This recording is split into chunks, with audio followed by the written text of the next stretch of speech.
A concentração de renda é tão absurda que alguns indivíduos possuem seus próprios programas espaciais, certamente tentando encontrar um planeta melhor do que a Terra, para não ficar no meio dos trabalhadores que são responsáveis pela riqueza deles.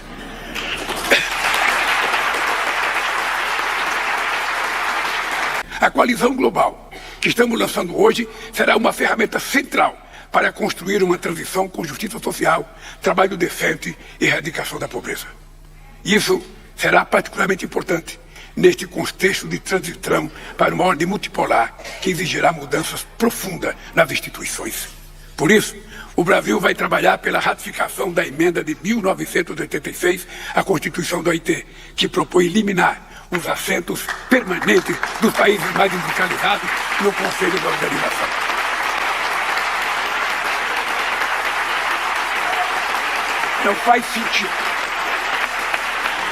Não faz sentido apelar aos países em desenvolvimento para que contribuam para a resolução das crises que o mundo enfrenta hoje, sem que estejam adequadamente representados nos principais órgãos de governança global. E aí eu queria dizer para vocês uma experiência que eu tive. Quando eu viajei o mundo, tentando procurar voto para que o Brasil pudesse ser o país que realizasse as Olimpíadas, eu descobri uma coisa fantástica. Alguns pequenos países europeus têm mais delegado no Comitê Internacional Olímpico do que todo o continente africano. Ora, se as instituições estão, sendo cooptadas por poucos, eu fico perguntando como é que nós, os países em desenvolvimento, os países do sul global, vão poder participar em igualdade de condições nesse debate. Nossas decisões só terão legitimidade e eficácia ser tomadas e implementadas democraticamente. E cada país tem direito a um voto, independente da sua riqueza, do seu PIB ou do seu tamanho.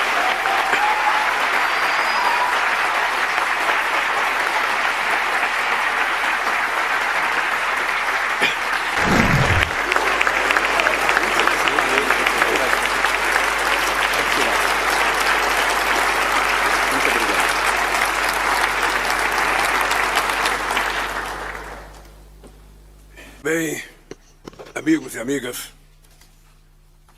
é com muita alegria que retorno à sede das Nações Unidas, que representa a relação entre capital e trabalho.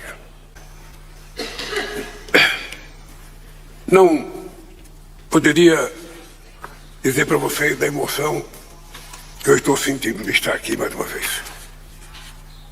É com grande satisfação que participo da 112ª Conferência Internacional do Trabalho. Retorno ao OIT com esperança renovada na atuação conjunta de governos, trabalhadores e empregadores para superar tempos adversos. Não foram poucas as vezes em que o mundo voltou seus olhos para o OIT em busca de soluções ao longo de seus 100 anos de história. Essa é uma das primeiras organizações internacionais a ganhar o Prêmio Nobel da Paz em 1969.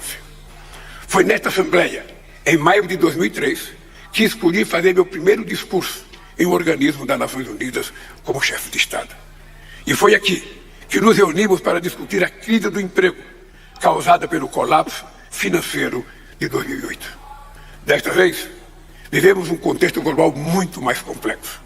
Nossas sociedades ainda se recuperam dos efeitos da pandemia de Covid-19 em ritmos muito desiguais.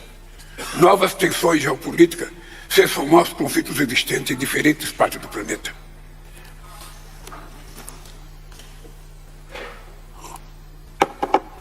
As transições energética e digital já impacientam trabalhadores de todos os países. Os efeitos da mudança climática têm deteriorado a qualidade de vida ao redor do mundo. 2,4 bilhões de trabalhadores são afetados diretamente pelo calor excessivo. O papel da OIT e de seu arranjo tripartite é ainda mais relevante hoje do que quando foi criada. Nunca a injustiça social foi tão crucial para a unanimidade. É central resgatar o espírito da Declaração da Filadélfia, adotada há 80 anos atrás. Nela, consignamos que o trabalho não deve ser tratado como mercadoria, mas sim como fonte de dignidade. O bem-estar de cada um depende do bem-estar de todos. Como afirmou o Papa Francisco, não há democracia com fome, nem desenvolvimento com pobreza, e nem justiça na desigualdade.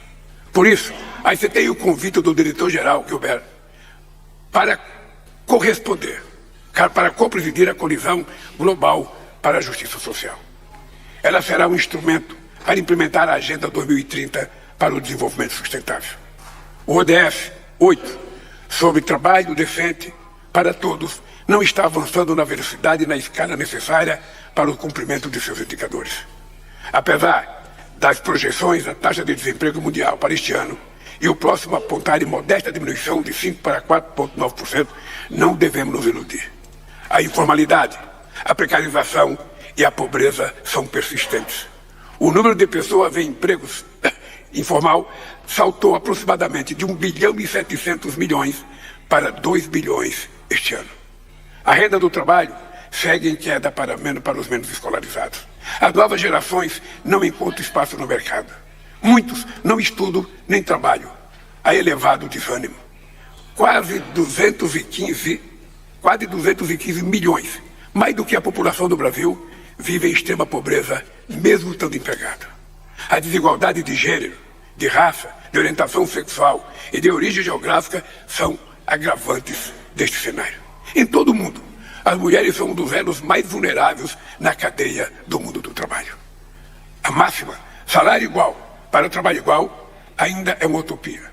Mais de 500 milhões de mulheres em idade ativa estão fora da força de trabalho devido à divisão desigual das responsabilidades familiares e dos cuidados. Dos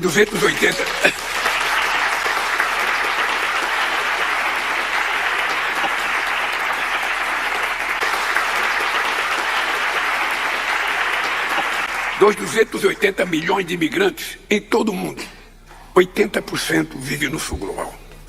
Em muitos casos, as remessas desses trabalhadores superam os investimentos estrangeiros em seu país de origem. Quase 650 bilhões de dólares foram enviados por imigrantes a países de baixa renda e renda baixa. Estes recursos são fundamentais, mas são insuficientes. Temos uma arquitetura financeira disfuncional, que alimenta a desigualdade. Os bancos de desenvolvimento investem muito pouco. Senhoras e senhores, há um provérbio antigo que afirma: se queremos paz, temos que nos preparar para a guerra.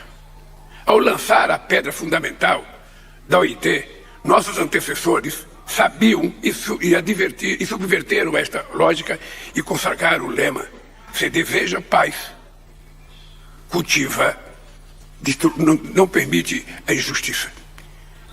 Esse é um dado extremamente importante. Essa máxima é ainda hoje mais pertinente.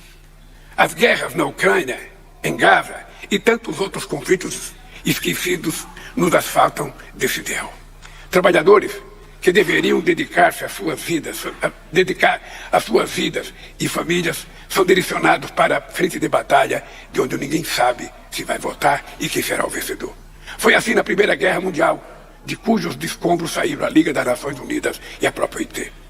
A Segunda Guerra Mundial terminou com 70 milhões de mortos, 3% da população da época, majoritariamente jovens com pouca idade. O ano de 2023 viu o gasto com armamento subir 7% em relação a 2022, chegando a uma soma de 2 trilhões e 400 milhões de dólares. A irracionalidade de um conflito na Europa reacende os temores de uma catástrofe nuclear. Em Gaza, há mais de 37 mil vítimas fatais, a maioria são mulheres e crianças. Este conflito também acumula o triste recorde de mortes de trabalhadores humanitários. Por isso, é importante afirmar: o mundo precisa de paz e de prosperidade e não de guerra. Em 2024, o maior número de eleitores da história se dirigirá às urnas. Quase metade da população mundial participará de processos eleitorais, renovando as esperanças de um futuro melhor. A democracia e a participação social são essenciais para a conquista de direitos trabalhistas. Sem a democracia, um torneiro mecânico jamais teria chegado à presidenta da República de um país como o Brasil.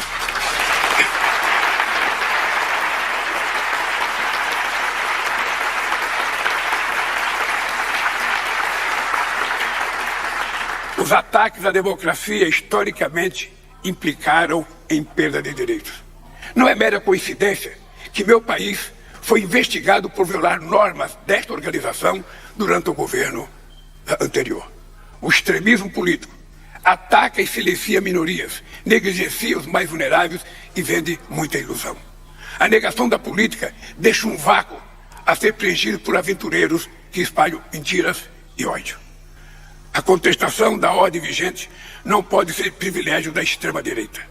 A bandeira anti-hegemônica precisa ser recuperada pelos setores populares, progressistas e democráticos. Recuperar o papel do Estado como planejador do desenvolvimento é uma tarefa urgente. A mão invisível do mercado só agrava a desigualdade. O crescimento da produtividade não tem sido acompanhado pelo aumento dos salários, gerando insatisfação e muita polarização. Não se pode discutir economia e finanças sem discutir emprego e renda. Precisamos de uma nova globalização, uma globalização de face humana. A justiça social e a luta contra as desigualdades são prioridade da presidência do Brasil no G20, que se realizará em novembro próximo. Fiz questão de convidar a OIT para contribuir com as discussões do grupo. Estamos discutindo como promover uma transição justa e utilizar tecnologias emergentes para melhorar o universo laboral. Nossa iniciativa prioritária, Aliança Global contra a Fome e a Pobreza, busca acelerar os esforços para eliminar essas chagas. O Brasil está impulsionando a proposta de taxação dos super ricos no debate do G20.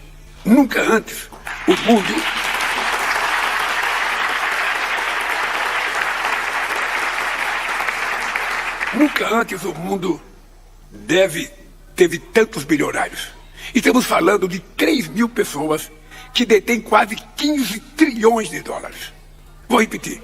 Estou falando de 3 mil pessoas que detêm fortuna de 15 trilhões de dólares. Isso representa a soma do PIB do Japão, da Alemanha, da Índia e do Reino Unido. É mais do que se estima ser necessário para os países em desenvolvimento lidarem com a mudança climática. A concentração de renda é tão absurda que alguns indivíduos possuem seus próprios programas espaciais, certamente tentando encontrar um planeta melhor do que a Terra, para não ficar no meio dos trabalhadores que são responsáveis pela riqueza deles.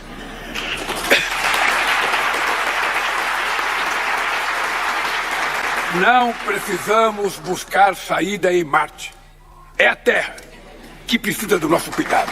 Ela é a nossa casa. Ela é o nosso mundo. As enchentes que levaram destruição ao sul do Brasil, o Quênia e a China, e as secas na Amazônia, na Europa e no continente africano, mostram que o planeta já não aguenta mais.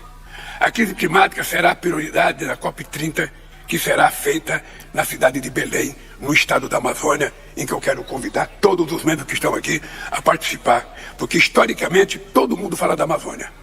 Mas nessa Copa, ano que vem, vai ser o primeiro ano em que o mundo inteiro vai ver e ouvir o que a Amazônia pensa dela mesma e o que a Amazônia deseja para ela. Porque muita gente não leva em conta que embaixo de cada árvore que a gente quer preservar, embaixo de cada copa de árvore, tem um indígena, tem um pescador, tem um seringueiro, tem um extrativista e tem uma pessoa precisando de salário. Por isso os países ricos precisam pagar a conta para que os pobres possam sobreviver cuidando da Amazônia, que eles não cuidaram como deveriam cuidar. As florestas tropicais não são um santuário para o deleite da elite global. Tampouco podem ser tratadas como depósito de riquezas a serem exportadas. Debaixo de cada árvore a gente sabe que vem alguém que precisa de salário, alguém precisa de renda, alguém precisa de saúde. E é isso que nós, governantes, precisamos pensar quando a gente quer preservar a Amazônia. E quero dizer da parte do Brasil, ninguém pediu. Nós temos um compromisso. É um compromisso de fé. É um compromisso, do meu compromisso com o Brasil, é que até 2030 nós teremos desmatamento zero na Amazônia. Desmatamento zero, para que a gente possa mostrar ao mundo que nós estamos cumprindo com as nossas obrigações e vamos esperar que os outros países cumpram com a dele. A sociobioeconomia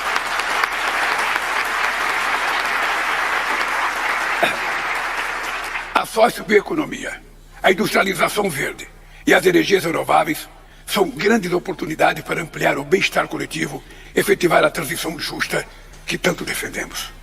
Ações e políticas voltadas para o desenvolvimento de habilidades digitais e sustentáveis serão fundamentais em uma economia global cada vez mais descarbonizada e intensa em tecnologia. Nas revoluções industriais anteriores, aprendemos que inovações tecnológicas podem ampliar os horizontes da humanidade.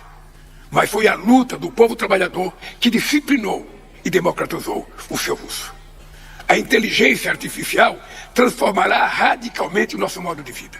Teremos que atuar para que seus benefícios cheguem a todos e não apenas nos mesmos países que sempre ficam com a parte melhor. É preciso que chegue a todos.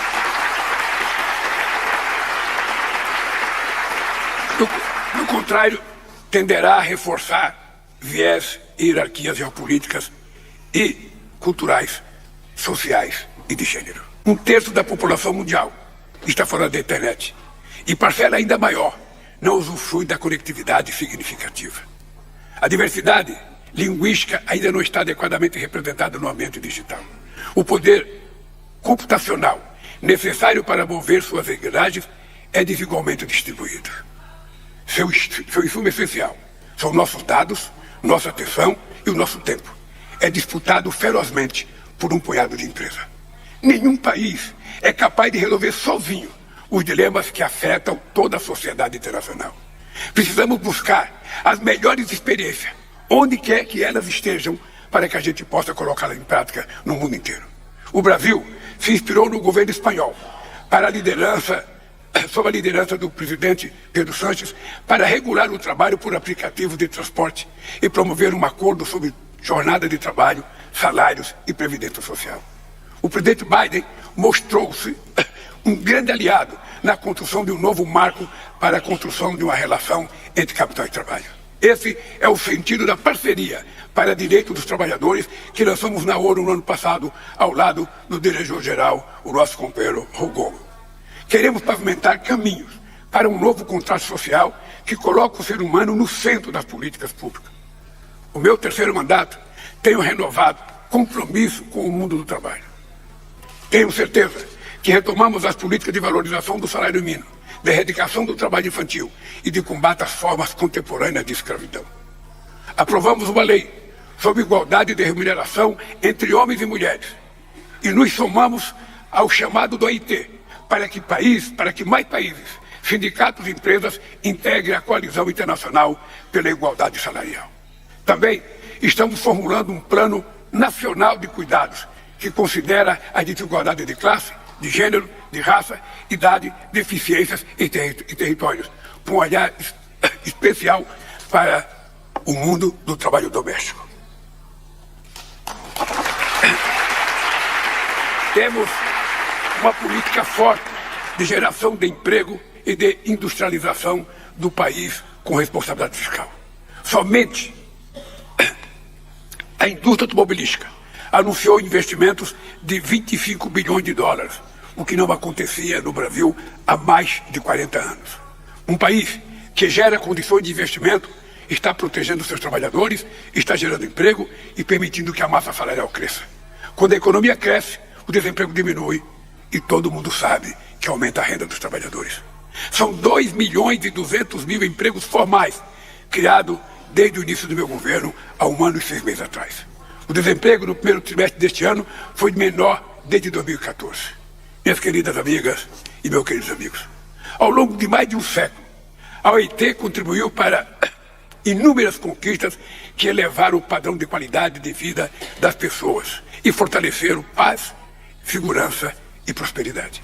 A coalizão global que estamos lançando hoje será uma ferramenta central para construir uma transição com justiça social, trabalho decente e erradicação da pobreza. Isso será particularmente importante neste contexto de transição para uma ordem multipolar que exigirá mudanças profundas nas instituições. Por isso, o Brasil vai trabalhar pela ratificação da emenda de 1986 à Constituição da OIT, que propõe eliminar os assentos permanentes dos países mais industrializados no Conselho da Organização.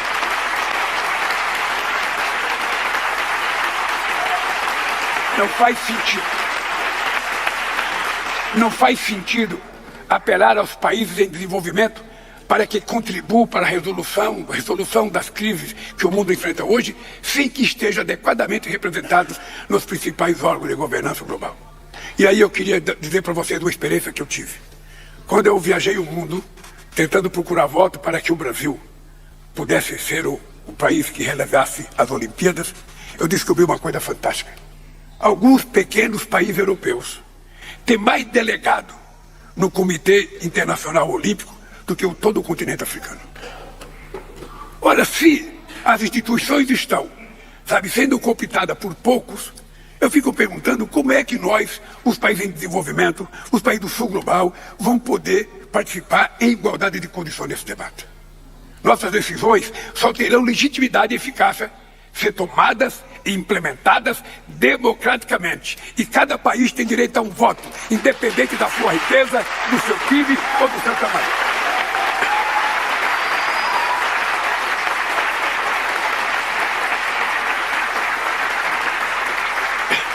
Esse é o melhor caminho a seguir para garantir o desenvolvimento sustentável, os direitos dos mais vulneráveis e a proteção do planeta. Vamos semear a justiça e colher a paz, que o mundo tanto precisa.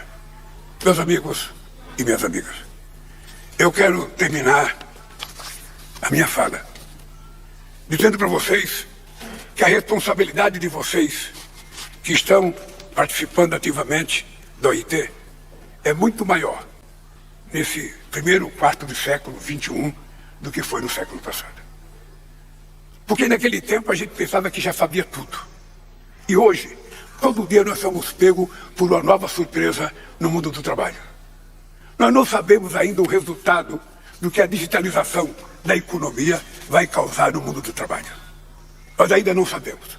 O dado concreto é que vocês, companheiros delegados, empresários, trabalhadores, governo, companheiros intelectuais, advogados, eu quero dizer para vocês que esse momento vai exigir muito mais de vocês.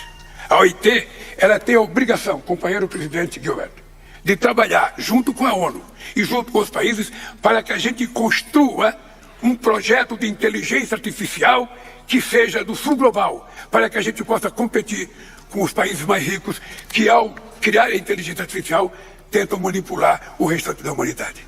E é importante a gente dizer para o povo que a inteligência artificial nada mais é do que a esperteza de algumas empresas que acumulam todos os dados de todo ser humano. E com a acumulação desses dados, sem pagar um único centavo de dólar para o povo, eles conseguem fazer o que estão fazendo hoje no mundo. É uma tarefa revolucionária a gente tentar mudar esse quadro. É uma tarefa revolucionária. Vocês sabem que a OIT tem um papel extremamente significativo. É dentro das instituições da ONU, uma que tem muita credibilidade no mundo do trabalho, em qualquer país do mundo, e é preciso que a OIT faça valer essa vontade que o povo tem, que a OIT seja mais presente nas coisas. Da minha parte, presidente, eu vou lhe dizer, enquanto eu for presidente do Brasil, eu quero que vocês saibam que eu me sinto um membro da OIT. Eu me sinto um delegado da OIT. Eu me sinto participando da construção de um mundo mais justo, um mundo mais humano, um mundo com mais solidariedade, um mundo com mais fraternidade. Por isso eu queria terminar dizendo para vocês, não à guerra entre a Rússia e a Ucrânia, e não ao massacre na faixa de Gaza, em que as grandes vítimas são mulheres e crianças. Um abraço e boa sorte para vocês.